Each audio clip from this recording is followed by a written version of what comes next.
ପୋଖରୀରେ ଅନେକ ଗୁଡିଏ ମାଛ ରହୁଥିଲେ। ସେଇ ପୋଖରୀ କୂଳରେ ଗୋଟିଏ ବଗ ମଧ୍ୟ ରହୁଥିଲା। ବଗଟି ବହୁତ ଅଳସୁଆ ଥିଲା। ଗୋଟିଏ ଗୋଡରେ ଠିଆ ହୋଇ ମାଛ ମାନଙ୍କୁ ଅପେକ୍ଷା କରିବା ତାକୁ କଷ୍ଟ ଲାଗୁଥିଲା। ସେ ଦିନେ ବିଚାର କଲା, ଏମିତି କଣ କରିବ ଯେ ଯେଉଁଥିରେ ଆପେ ଆପେ ତାକୁ ଖାଦ୍ୟ ମିଳିଯିବ ଏବଂ ସେ ପରିଶ୍ରମ କରିବାକୁ ପଡିବ ନାହିଁ। ତେଣୁ ସେ ଗୋଟିଏ ଦିନ ପୋଖରୀ କୂଳରେ ବସି କାନ୍ଦିବାକୁ ଲାଗିଲା। ତା କାନ୍ଦ ଦେଖି କଙ୍କଡାଟି ଆସି ପଚାରିଲା, କଣ ହେଲା ବଗ ଭାଇ, ତମେ କାହିଁକି କାନ୍ଦୁଛ?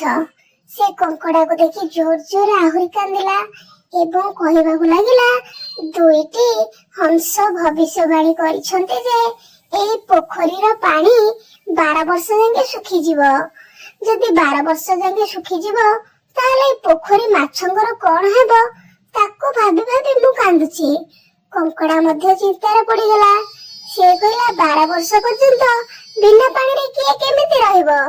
ତାହେଲେ କଣ କରିବା ଆମେ?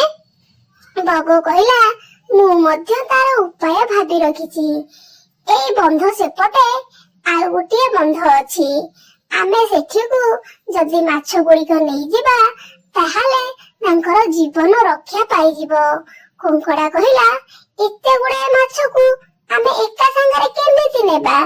ବଗ କହିଲା, ଏକା ସାଙ୍ଗରେ ନୁହେଁ, ପ୍ରତିଦିନ ମୁଁ ମୋ ଥଣ୍ଟରେ ଗୋଟେ ଯୋଡେ ଲାଖେ ମାଛ ନେଇ ସେହି ବନ୍ଧରେ ଛାଡି ଆସିବି। କଙ୍କଡା ମଧ୍ୟ ବଗର ଚାଲାକି ଜାଣି ପାରିଲା ନାହିଁ। ସେ ତା କଥାରେ ରାଜି ହୋଇଗଲା ଏବଂ ଏହି ପୋଖରୀ ଶୁଖିବା କଥା ଯାଇ ସମସ୍ତ ମାଛଙ୍କୁ କହିଲା।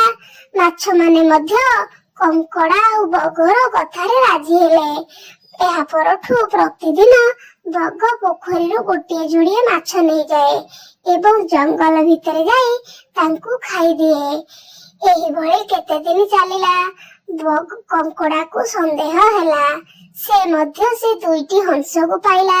ସେ ହଂସ ଦୁଇଟି ତାଙ୍କୁ କହିଲେ କି ନାଇଁ, ସେମାନେ ବି ଏଭଳି କିଛି ଭବିଷ୍ୟବାଣୀ କରିନାହାନ୍ତି।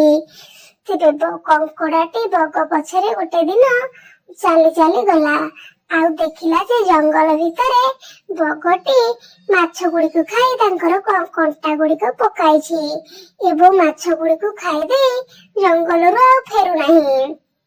ତା ପରଦିନ ବଗ ମଧ୍ୟ ଆସିଥିଲା ମାଛ ନେବା ପାଇଁ। ହେଲେ କଙ୍କଡା ମୁଣ୍ଡରେ ବୁଦ୍ଧି ଖଟେଇ କହିଥିଲା, ବଗ ଭାଇ, ମତେ ଏଥର ନିଅ, ମାଛ ତ ବହୁତ ଗଲେଣି, ମୁଁ ମଧ୍ୟ ସେ ଆର ବନ୍ଧକୁ ଯିବାକୁ ଚାହୁଁଛି। ବଗ କିନ୍ତୁ ଜାଣି ପାରିନଥିଲା ଯେ କଙ୍କଡା ତାର ଯୋଜନା ସବୁ ଜାଣି ଦେଇଛି ବୋଲି।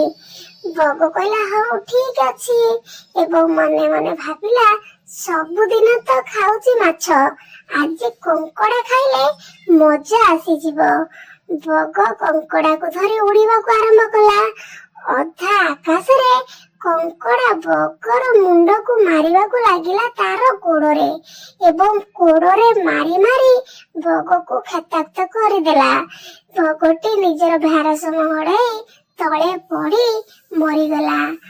ଶିଖିଲେ ପିଲାମାନେ, କାମ ଚୋରି କରିବା ଉଚିତ ନୁହେଁ।